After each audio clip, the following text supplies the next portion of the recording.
ayo dañala men hayo ɓural men a set sappo e jeetati lewru avril hitande ujunaji ɗiɗi e nogas e jeegom jooɗima kolol Dakar Madina Gounass e nder ndeɗon hitande tawi koye gardugol jeeyaɗo Allah tedduɗo hono ceerno men jinnaɗo men ceerno Amadou Tidiane Ba mo Madina Gounass ɓoyata ma en gar kabaruji ɗi bandiraɓe sehilaɓe musidɓe tedduɓe wiyankoɓe haalirde moon haalirde men Pindi TV Olel Média min calmini on min juurima on min jetti on e ɗi kabaruji Dakar mo Madina Gounass hitande ujunaji ɗiɗi e nogas e jeegom ene jeeya kabaruji meɗen e ñalawma hannde o ko tawi waktuji sappo e jeetati pawi hojomaji nogas e ɗiɗi ceerno Amadou Tidiane Ba halifa tedduɗo Madina Gounass o naati oɗo nokku tedduɗo Dakar Madina Gounass ɗo lulde nde ganduɗa hoorema ɗo alliyankoɓe hewɓe garata malnorade ndeɗon jonde ko tawi waktuji sappo e jeetati pawi hojomaji nogas e goho ceerno Amadou Tidiane Ba mo Madina Gounass naati nokku o woni ɗo Dakar o waɗeteɗo futuronde yoni juula ha gasi caggal muɗum e yamirore ceerno Amadou Tidiane Ba ceerno Ibnou Oumar Ba ƴetti konngol gam siftinde julɓeɓe holko woni sababu Dakar e hol golle poɗɗe gollede e oɗon Dakar tawi kadi koye tawtorede yimɓe hewɓe ɗum ɗon noon ko caggal nde gouverneur de la région de Kolda ari udditi oɗon ganduɗa hoorema ko on Dakar walla tawtora uddigol oɗon Dakar ala no mbatten sowona kettoɗen jinnaɗo men ceerno Ibnou Oumar gartu tigui rigui eko woni ko lowdi kam e kuccam on Dakar e golle poɗɗe gollede mum subaka o sahade yimɓe goni e batu hankadi ndeñen kala ko ina adda dille walla ko ina suhdina batu o gila e otoji ha e dille goɗɗe bawɗe wonde foof ndentoɗen ɗum beele batu o wonda e needi wonda e deejre wonda kadi e teddugal hunde fof heɓoto ko e needi hewdi hunde fof koye mum heɓoto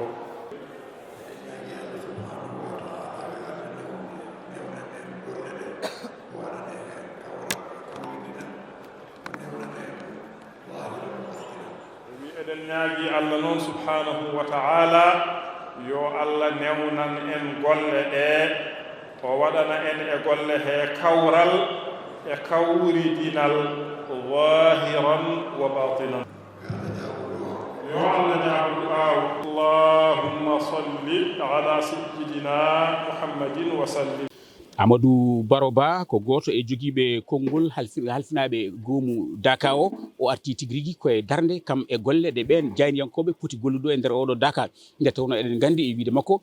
couvrude Dakar Madina Gounass jiida e couvrude dente goɗɗe ɗe walla e manifestation ngaji goɗɗi nde tawno nokku kala ene jogui ngabdi mum kam e kuccam mum ɗum waɗi noon o wasiyima ɓen jayniyankoɓe nde goto kala waɗata gollal mum no foti waɗirde ni tawi kadi yaltani lowdi kam e ngabdi Dakar o waktuji sappo e jeetati pawi hojomaji nogas e goho ceerno Amadou Tidiane Ba naati Dakar o ɗum noon ko gam uddidde nde lulde alliyankore fuɗɗide guila hitande ujunere e temedde jeenayyi e capanɗe nayyi ɗiɗi ɓen julɓe arɓe malnorade ndeɗon jonde maɓe gon e ndeɗon ladde fodde wonde balɗe sappo gam rewde Allah e wotidinde sunna annabi sallallahu alaihi wasallam waɗirta couvrir événement ji keddiɗi ɗi ni Dakar ko lunde alliyankore nde ceerno Alhaji Mamadou Seydou Ba sinci e 1942 so tawi en ƴeewi Dakar 1942 wonno koto Aynoumady nden ko yimɓe tan garanno yimɓe sappo e ko fawi en tout cas ɓe ganda ko ɓurno ɓattade ceerno ɓe jiida e makko ɓe jewda e makko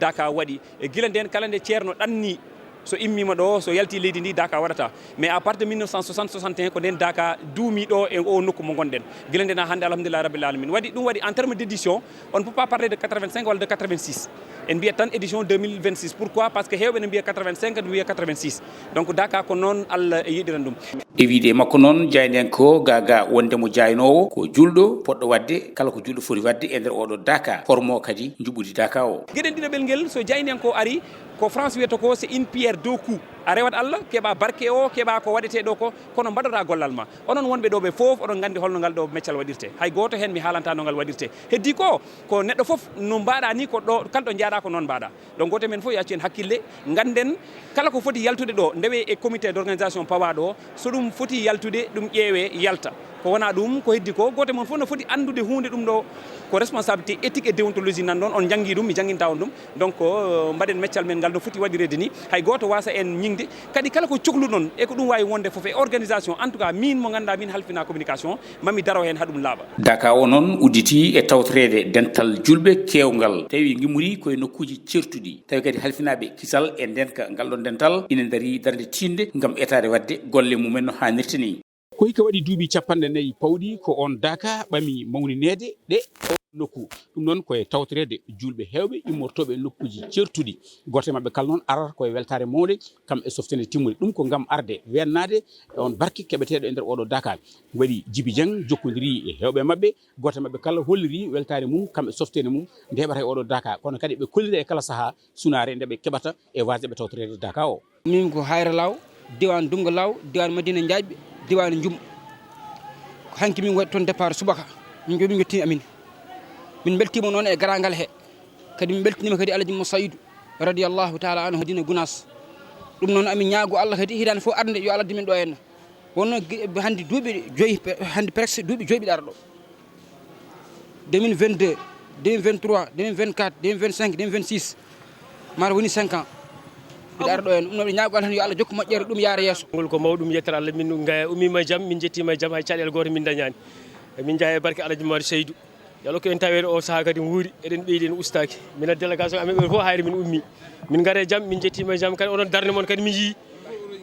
minen ko oto ɗiɗi ummi Hayra Law won oto goto kadi ummi Dumga mbani gon jeegom dal presque kañum ummi ɗon woni ko département Podor diwan Kaskas hakkude Walade Kasga eyyi to min ummi min dawi ko subaka hanki min ñalli koɗo wiyete Duunde kono ko mawɗum hay ferguitere wotere min dañani hay saɗede wotere min dañani min gaari jaam min tawi kadi ɗo kadi jaam min gaari kadi fesitinde almudagal ngal hikka waɗi duuɓi 17 amin gara ɗo min meeɗa lukkude ko ɓeydare tan woni hen amin ñaago bandiraɓe julɓe fof kadi yo Allah hisnu ɗumen yo Allah reen yo Allah ɓeydu gurdam ceerno gueete yimɓeɓe. Galle Mama ko fedde rendinde sukaɓe Madina Gounass naaɓe hewɓe darde mabɓe e nder oɗon Daka ko wallidde ɓen julɓe arɓe tawtorede Daka o kala ko witi ko e ñamde e yarde fodde ɗo bawal mabɓe tolni Baba Galle Moussa holliri tigui rigui ɗum noon jeeya koye needi ndi jinnaɗo o hono ceernajo mawɗo o nehi ɓesgu Madina Gounass naɓe so wallidde julɓe bandu men. Hande eɗen goni ɗo e samedi e kirndol Daka mo Madina Gounass ewa ittude ñamde e yardu en okka ɗum julɓe ɗum ko yamirore ceerno kadi e needi makko e meɗen ewa o yamiri dendagal ɓesgu Madina Gounass naajo kala to woni saha o so heedi nde wawata ƴettude ko ñamete e ko yarete ne wawa hokkude ɗum hoɓɓe ɓe.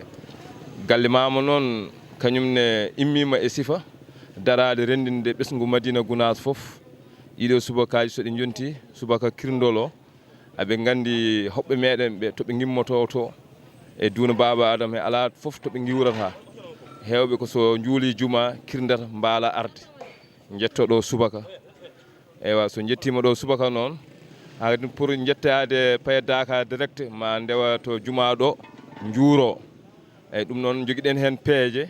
soɓe gari taw subaka o eɗen mbawa fewnande ɓe kassaji taw soɓe gari ɓe mbawa ɗum tawde ɗo henne ɓe mbawa ene hasitade ɓe mbawa kadi juurade ɓe mbawa ɓennude Daka eyyi ko ɗum woni miijo ngo ganduɗa hoorema Galle Mama ene ƴetti ɗum kadi e yamirore ceerno ɗum kamo yamiri ɗum dendagal Madina Gounass najo to woni eywa ngal ɗo teddungal ko ngal jamiral ngal e ɓesgu Madina Gounass najo eyyi ceerno ko haali ɗum haalti ɗum ñande kirndol e ko wona kirndol ha caahogol surtout noon kirndol ngol e caahogol ngol o wi goto foof noon kala ko wawi wadde ko ñamete e yara ene hokka ɗum julɓe ɓe ɗum ko yamirore ɗum noon almudo noon wodan ɗum tan ko yamirore enen en ngala haaju goɗɗo ko wona haaju ceerno so yamiri tan en ngala haajuji goɗɗi ko wona haaju ceerno. Bandiraɓe sehilaɓe musidɓe tedduɓe Allah jarama on jarama ko ɗiɗo kabaruji min gaddanno on e ñalawma hande o Djiby Dieng Gawsu Diako aadi men e ɗin kabaruji ko janggo so tawi gano ñaawi hakkude o e nden yo jaam jogo on jarama. Ayo dañala men hayo ɓural men